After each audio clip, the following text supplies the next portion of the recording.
नमस्कार दोस्तों, S CCC education में आप सभी का स्वागत है। बालक, आज हम लोग एक नए चैप्टर के साथ जुड़ रहे हैं आप लोग से।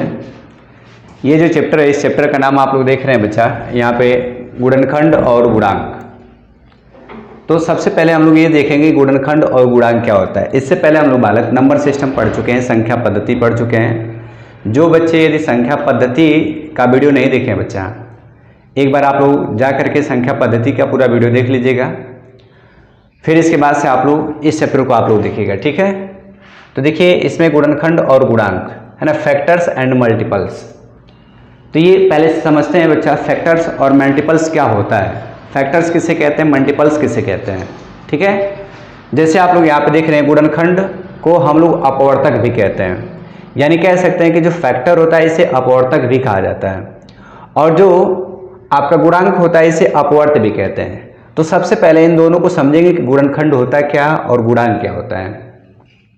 तो देखिएगा, जैसे गुणनखंड, नाम से पता चला है गुणन का खंड, यानी कोई संख्या होगा उसका खंडन करेंगे तो क्या होगा आपका गुणनखंड। जैसे किसी भी संख्या का गुणनखंड ऐसे लिखेंगे, किसी भी संख्या का गुणनखंड वह संख्या होती है, वह संख्या होती है जो दी गई संख्या से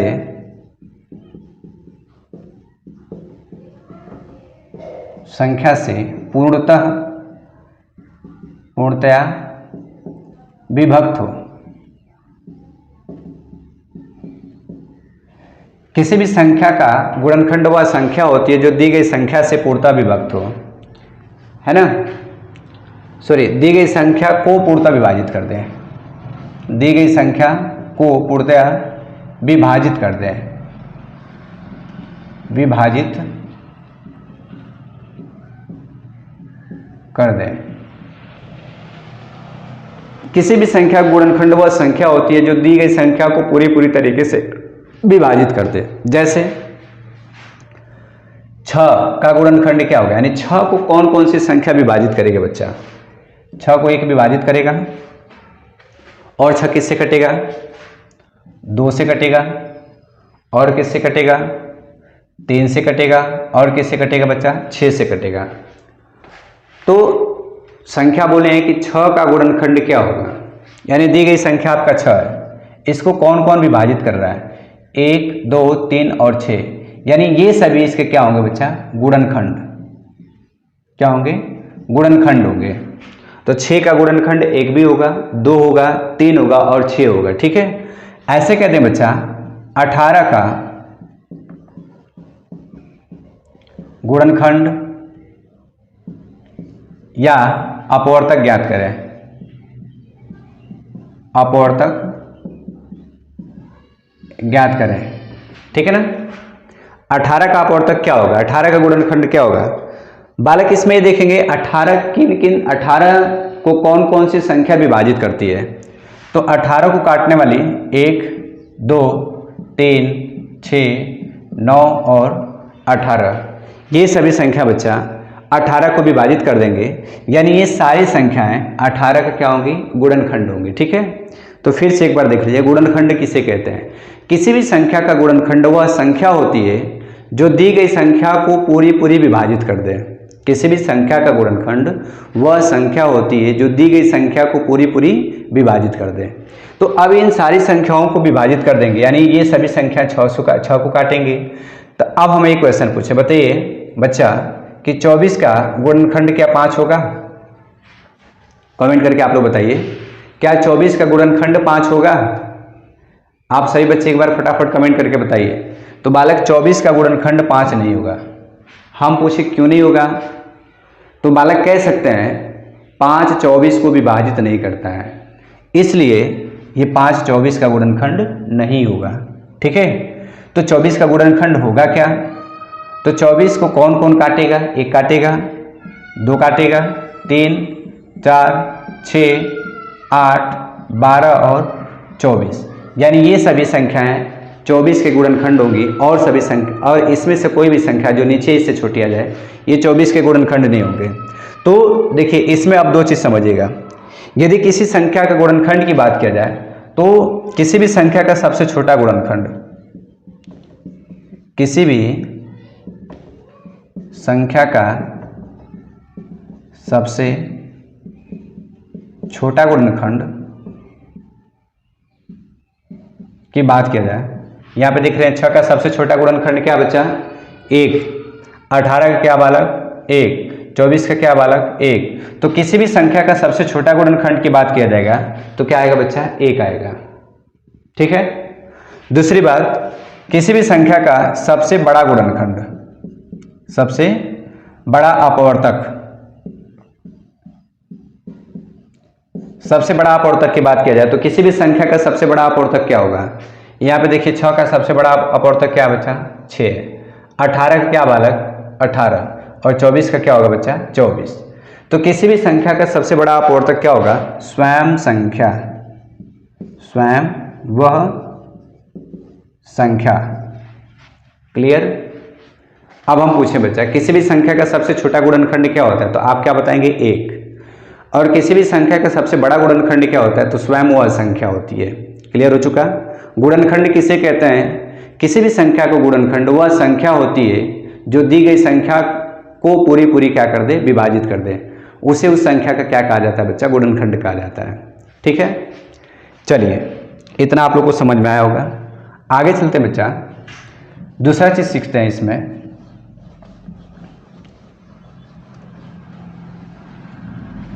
गुणांक क्या होता है, अपवर्त क्या होता है, इसे इंग्लिश में कहते हैं बच्चा मल्टीपल्स।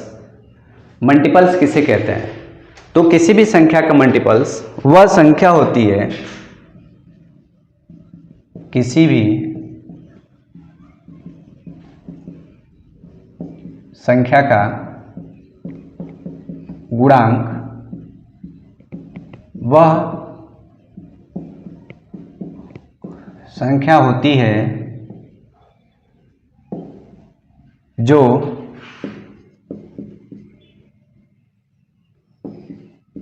दी गई संख्या से पूर्णतया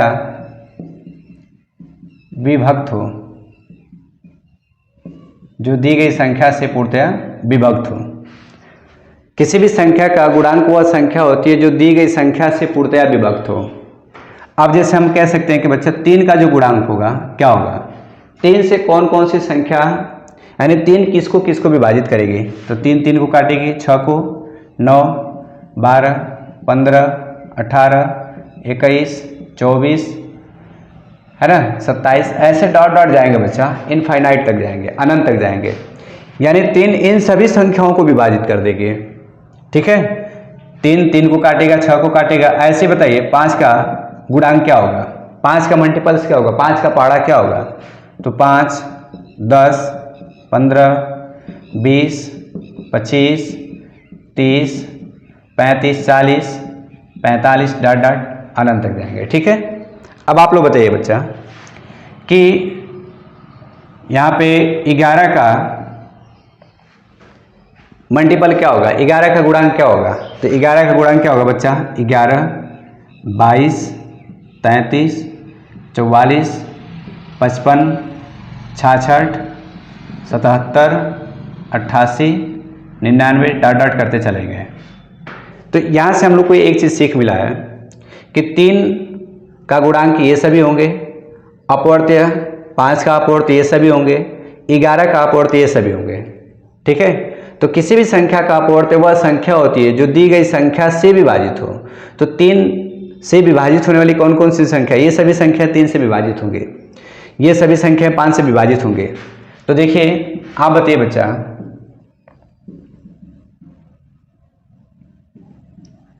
क्या ये संख्या 5 का अपवर्त्य है, 5 का गुणांक है? फटाफट आप लोग कमेंट करके बताइए, क्या यह संख्या 5 का गुणांक है? जी बालक, बिल्कुल गुणांक है। क्यों है? क्योंकि ये संख्या 5 से पूर्णतः विभाजित होगी। 5 से कटने का रूल आप लोग पढ़े होंगे। यदि किसी भी संख्या का इकाई अंक 0 हो या 5 हो, यदि किसी भी संख्या का इकाई अंक 0 हो या 5 हो, तो वो संख्या 5 से पूर्णतया विभाजित होगी। तो ये बालक ये 5 का गुणांक होगा, है ना। हम ऐसे पहचान सकते हैं कि ये गुणांक है कि नहीं है, यानी ये 5 से विभाजित होगा तो ये 5 का गुणांक होगा। अब चलिए इसमें एक चीज़ देखते हैं।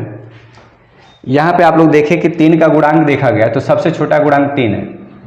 5 का गुणांक देखा गया तो सबसे छोटा गुणांक 5 है। 11 का गुणांक देखा गया तो सबसे छोटा गुणांक क्या बचा? 11। यानी किसी भी संख्या का सबसे छोटा गुणांक क्या होगा? किसी भी संख्या का सबसे छोटा गुणांक पूछा जाए क्या होता है, तो किसी भी संख्या का सबसे छोटा गुणांक क्या होगा? तो लिखेंगे स्वयं संख्या। अब जैसे हम कह रहे हैं बच्चा 500 का सबसे छोटा गुणांक क्या होगा, तो 500 का सबसे छोटा गुणांक बच्चा 500 होगा।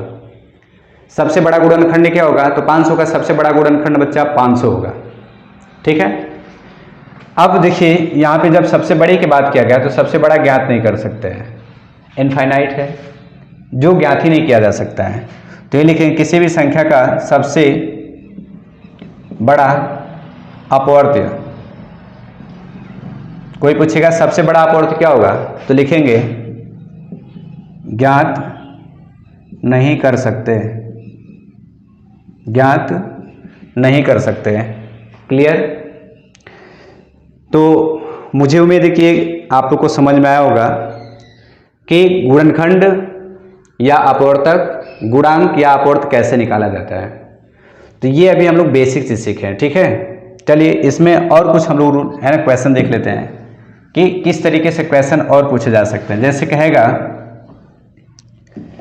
कि 9 का 45 से कम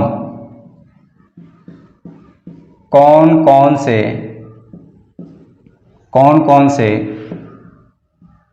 अपवर्त्य हैं।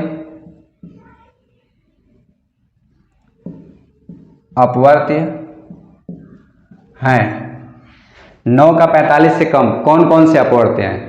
45 से कम की बात किया गया ना, तो 9 का अपवर्त्य क्या क्या होगा बच्चा? 9, 18, 27, 36 और 45।